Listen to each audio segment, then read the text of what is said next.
Breakups don't just hurt, they leave you disoriented. People expect heartbreak to feel like sadness.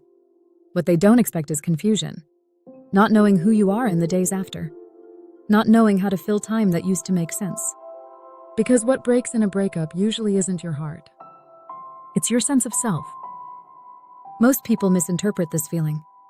And that misunderstanding is what keeps them stuck longer than they need to be. We talk about breakups as emotional loss, as grief, longing, or regret, and those things are real. But they're rarely the part that destabilizes you the most. What hits harder is the collapse of structure, the sudden absence of a shared rhythm. When a relationship ends, you don't just lose a person. You lose a way of organizing your life. Weekends change shape, evenings stretch. Small decisions feel heavier than they should. Not because you're incapable, but because the internal map you were using is gone. This is why so many people say, "I don't feel like myself anymore." Before a breakup happens, we tend to imagine devastation, total emotional collapse. We picture pain that overwhelms everything else, pain that never settles. And when the breakup actually happens, the pain is real. But often, it's different than expected, not smaller, just different. Because what you're experiencing isn't just heartbreak, it's disorientation. Your mind predicted emotional pain, but what you're living through is identity disruption. And those two experiences feel very different in the body. Understanding that difference changes how the rest of healing feels. Relationships shape who we are, not dramatically but gradually. You adapt without noticing. You compromise without keeping score. You adjust your routines and your preferences, not because you're losing yourself, but because closeness requires flexibility. Over time, certain parts of you get quieter, certain wants get postponed. Certain expressions feel unnecessary, or inconvenient, or too much. So they soften. None of this means you did anything wrong. It means you were connected. But when the relationship ends, all those adaptations remain, with nowhere to land. So the pain isn't just missing them. It's missing yourself inside the relationship that no longer exists. This also explains something people rarely admit out loud. Relief. Not joy, not celebration, just relief. It can show up quietly, in the absence of tension, in the way your body softens before your mind catches up, in the way your breathing changes when you stop anticipating reactions. Relief doesn't mean the relationship didn't matter. It means something in you no longer has to brace. Your nervous system noticed a change before your thoughts did. That's not betrayal. That's information. Most breakups don't end because love disappears. They end because growth does. Some relationships expand you. You feel more capable inside them. You feel encouraged, curious, and supported. You become more yourself by being with the other person. Other relationships narrow you, not in obvious ways. They limit growth slowly and quietly. You stop exploring certain interests. You stop voicing certain thoughts. You stop taking up space in small, repeated ways.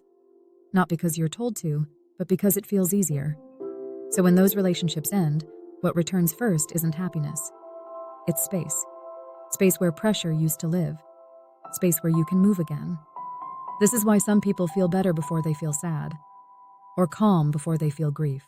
Not because the loss isn't real, but because something that was constraining you is gone. Healing after a breakup rarely moves in a straight line.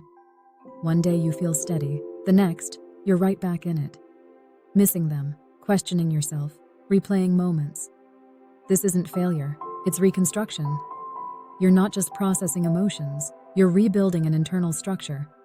Identity doesn't snap back into place all at once, it reforms in pieces. That's why progress feels uneven.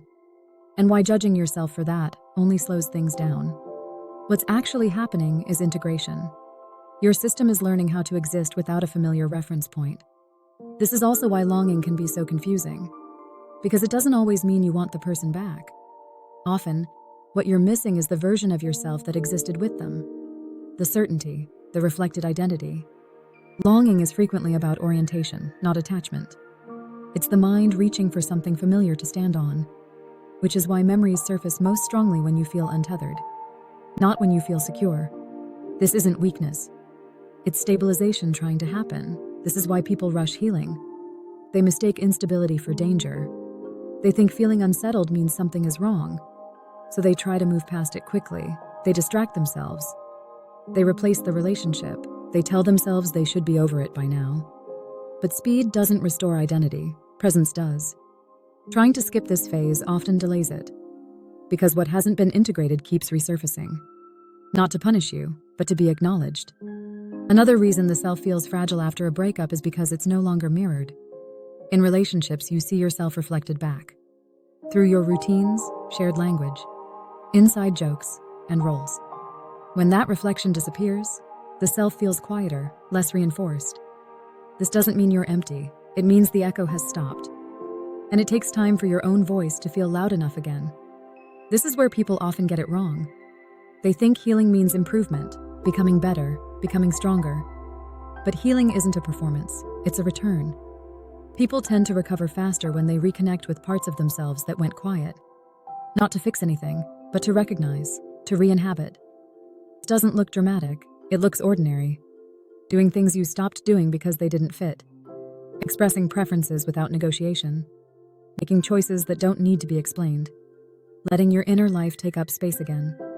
Healing speeds up not because you're becoming someone new, but because you're becoming more yourself again. This is why breakups can feel paradoxical, painful and clarifying at the same time. Grief and relief can coexist. Sadness and steadiness can alternate. None of that means you're confused. It means you're human. You're adjusting to a new internal landscape, one that hasn't stabilized yet. And unfamiliar doesn't mean permanent, it just means new. Breakups end relationships, they don't end you. What feels lost hasn't been absorbed yet, and that happens slowly. And healing isn't about becoming stronger. It's about becoming more yourself again. Thanks for watching The Soft Skills. Like and subscribe for more gentle takes on relationships and healing.